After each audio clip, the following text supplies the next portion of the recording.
Malaki ang papel na ginagampanan ng mga real estate developer sa ekonomiya ng Pilipinas. Kasabay ng pagtatayo ng mga proyektong ito, karagdagang kabuhayan naman para sa ating mga kababayan. Mula sa Radyo Inquirer Online, Inquirer Television at Inquirer.net, ito ang Pilipinas Online Bantay OCW. Ako po si Susan K.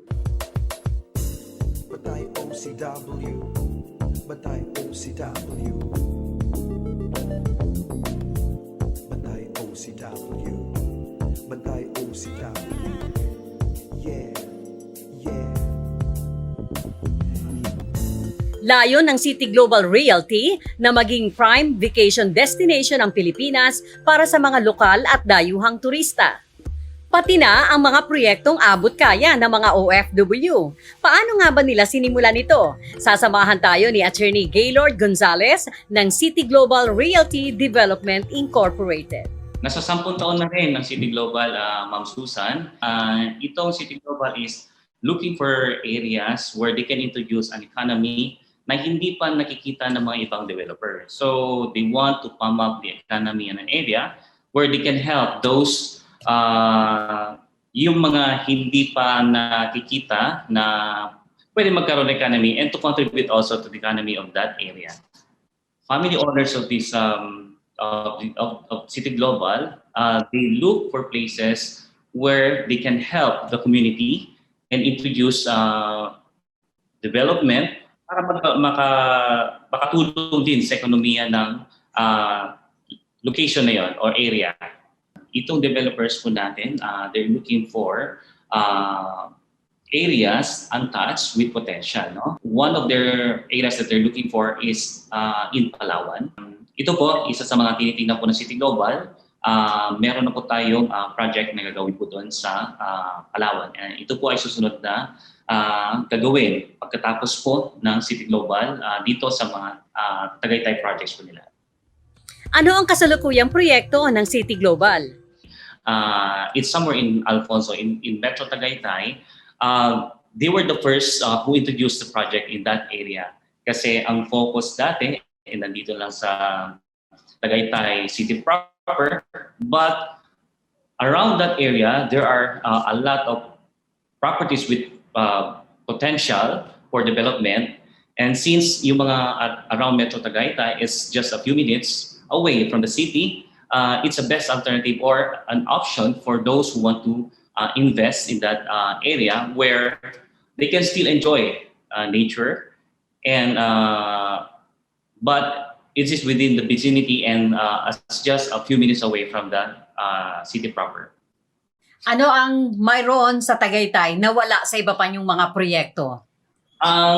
Siyempre, ang beauty ng at saka lamig ng klima no, ng Tagaytay and yung ganda ng Taal na it's just a few minutes away from the project of City Global. Ano nga ba ang kategorya ng residential at condotel sa kanilang industriya? Ito ay residential. At the same time, we plans to have it an income-generating investment. So it's a residential and a condotel at the same time. So yung mga investors or unit buyers have that option to have it enrolled for hotel operations later on once they have acquired that property. Oo, usually naman, kaya bumibili ang ating mga kababayan, ang naiisip nila, kung hindi man nila titirahan niyon, ay mapagkakakitaan, hindi po ba? Yes, yes. And that has been the trend in the Tagaytay area where some developers introduce also their units as an investment potential sa mga turista na pupunta ng Tagaytay. Since ang Metro Tagaytay, what they call a tourism hub in that area, and there are plans for more developments. So maganda pong investment yan dahil lagi pong napupuno ang Tagaytay. Lalo na pag mga weekends, ang hirap kumuha ng mga booking. No? Yung hinanap ng City Global is within the perimeter of the Tagaytay City proper and it within the Metro Tagaytay na pwedeng ma-enjoy pa rin ng mga buyers or yung mga tourists yung ganda ng Tagaytay. So yung mga malapit lang ng mga areas within Tagaytay, doon sila naghanap ng mga areas na pwedeng i-develop. Yun po yun. Doon po nagsimula ang development ng City Global within Metro Tagaytay. Silipin nga natin ang mga proyekto ng City Global sa Tagaytay. Yung mga projects ng City Global in Tagaytay area, there are two. One is Villa Type House and Lot project, and another one is the residential condos. The first project was Tagaytay Fontan Villas. House and Lot po yun, and basically tapos na po lahat and they have turned over the units there. And the residential condos, condominium project of City Global, which is the Tagaytay Clifton Resort Suites. And ito po ay around mga 9 buildings. And yung mga projects po nila, nagsimula na po lahat yan. And they have actually on the first building, which is the Cedar, they have already started turning over units in that. And the construction for the others, Building 2 and Building 3 have also started. Siyam na building po doon sa isang Yeah. location. Bukod pa doon sa mga house and lot na villa na sinasabi po ninyo. Pero same location din yun, sir? Yes po, same location po. So yung Tagaytay Clifton Resort Suites, it's community with several condominiums. And sa construction naman ng Building 2, I believe nasa 5th floor na sila. So it's actually a mid-rise condominiums. Ang taas po ng condominium project to is nasa 8 floors na. So yung sa Building 1, tapos na po yun, and we have made several turnovers. Although there are still finishing being done, but we are on track on completing it and deliver it to the other unit buyers po. Ongoing na pala ang turnover sa Building 1. Yun po ang sinimulan na ang turnover pagpasok nito 2021. Sa Building 1 po natin dito sa Tagaytay Clifton Resort Suites natin, and ito po ay nagsimula i-turnover sa mga ito noong simula po ng March po natin. And tuloy-tuloy po. And ang City Global po ay nakipag-coordinate po sa ating mga investors o OFW na nakabili po dito sa Building 1. Ano ba ang status ng mga units na ito na na-turnover na? May mga iba-ibang finishing po kasi yan. There are sinasabi lang na bare units. Yun, you can already turn that over and they will have to introduce the interior designs and they can complete the project itself. And meron din po yung tinatawag na model unit finish, which is yung pwede nang gamitin. Basically, pwede nang gamitin and tirhan. Kasabay ito ng panawagan ni Attorney Gonzales sa mga unit owners ng City Global. Sa mga unit owners na nakabili dito sa Building 1, yung Tower 1 po ng City Global dito sa Tagaytay Clifton Resort Suites, makipag-coordinate po kayo sa City Global and I believe notices have been given to those units with ready for turnover.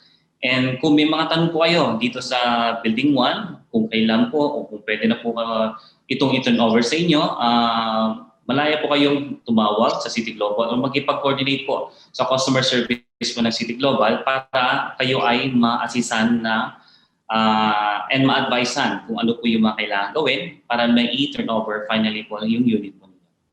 Pero lahat naman ng negosyo, tinamaan ng matinding hagupit ng COVID-19 pandemic. Kumusta naman ang City Global? Ano mga problema ang kinaharap nito mula noong nakaraang taon magpahanggang sa ngayon?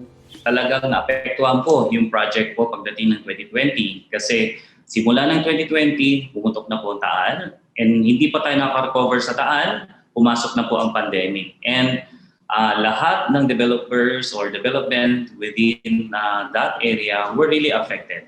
But ang City Global, ginawa nila and they have endeavored to complete the project and to continue the construction of the units because they intend to really deliver those units as per their licenses said.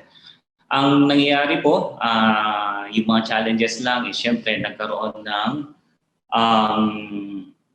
konting pagbagal. And ito ay understandable po given the situation. But pagdating ng 2021, when quarantine protocols and eases, they continued the construction, and the plan, and it's what City Global is doing now, is to have a 24/7 construction para mahabol kung ano man yung delay na nangyari dahil dito sa pandemya po. Attorney Gonzales, nung nagpandemya, nag-lockdown, di po ba, stop construction agad kayo noon? Wala talagang galaw. Wala talagang galaw po yun, especially from the months of March hanggang June. Totally stop po yung construction po doon. Kasama po yun sa challenges sa Ma'am Susan na hinarap ng City Global during pandemic. Dahil meron yung mga times na talagang yung mga tao nila hindi makapasok, or yung magkulang ng tao. Ito ay isa sa mga challenges na na-experience ng City Global, and I believe it's not only City Global who has experienced that, and some or most of the developers also experienced those kinds of challenges during the pandemic time. Tulad din ng maraming mga kumpanya sa iba't ibang panig ng mundo, tinamaan din ang mga proyekto ng City Global. Nagkaroon ng delay o naantala ang kanilang construction o pagtatayo dahil sa pandemya. Gayong kumpleto na ang Building 1 at nasa 50% naman ang Building 2, sabay-sabay na rin itinutuloy ang pagtatayo sa mga gusali doon. Yung ang gagawin po ng City Global, meron silang program development as per their license to sell. They intend and they will complete the projects as per their license to sell. But basically, almost simultaneous na, almost sabay-sabay yan. Kasi as of now, sinisimulan na rin yung earthworks and excavation on Building 3. And susunod na rin yung mga 4, 5, and 6. Meron pong kanya-kanyang program development yan. And ito ay sinumite ng City Global sa Department of Human Settlements and Urban Development, or yung dating HLURB po, para ito ay tapusin.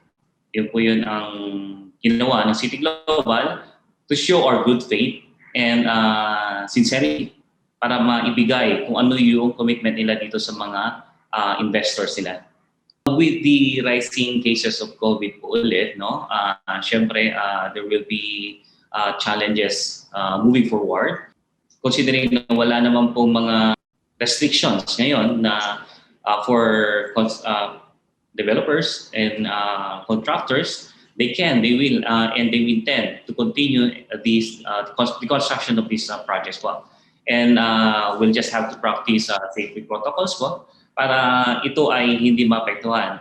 Nandun po ang risk, no, na pwedeng magkaroon ulit ng suspension or delay sa construction. Pero yun nga, ang City Global po implemented health and safety protocols para maiwasan po ito ang ganitong na problema ulit moving forward, dahil nga basically we have learned na rin on how to deal with this for the past months, and with the problem that we face again with given the rising cases of COVID positive cases.